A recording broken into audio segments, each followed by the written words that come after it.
लोणी व्यंकनाथ बाजारतळाची अवकाळी पावसामुळे दुरवस्था। सदस्य बंडूशेठ काकडे, रवींद्र चव्हाण व शरद काकडे, दीपक काकडे यांचा प्रशासनाला सज्जड इशारा।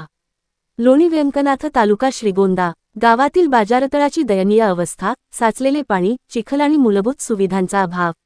या पार्श्वभूमीवर निर्भय स्वराज्य पार्टीचे अहिल्यानगर जिल्हाध्यक्ष रवींद्र चव्हाण तसेच उत्तर प्रदेश व बिहार प्रभारी शरद काकडे, दीपक काकडे यांनी बाजारतळाची प्रत्यक्ष पाहणी केली। पावसामुळे झालेल्या अडथळ्यांमुळे व्यापारी, महिलावर्ग आणि ग्राहकांना होणारा त्रास पाहून नेत्यांनी तातडीच्या उपाययोजनांची मागणी केली। गावाला राजकीय प्रतिष्ठा आहे, पण बाजारतळाचा हा स्थित्यंतर फोटो गावाच्या विकासाच्या दृष्टीने लज्जास्पद आहे, असे रवींद्र चव्हाण यांनी ठणकावून सांगितले। युवा नेते रवी डांगे यांनी सांगितले की या प्रश्नांकडे गांभीर्याने लक्ष न दिल्यास आम्ही जनतेच्या सोबत रस्त्यावर उतरणार आहोत। शरद काकडे यांनीही स्पष्ट शब्दांत सांगितले की हे दृश्य म्हणजे प्रशासनाच्या अपयशाचं प्रतीक आहे। जनता आता गप्प बसणार नाही। ग्रामपंचायत सदस्य बंडूशेठ काकडे यांनी बाजारतळावर ओटे, जलनिच्छारण आणि मुरुम टाकण्याची तातडीची गरज असल्याचे त्यांनी अधोरेखित केले।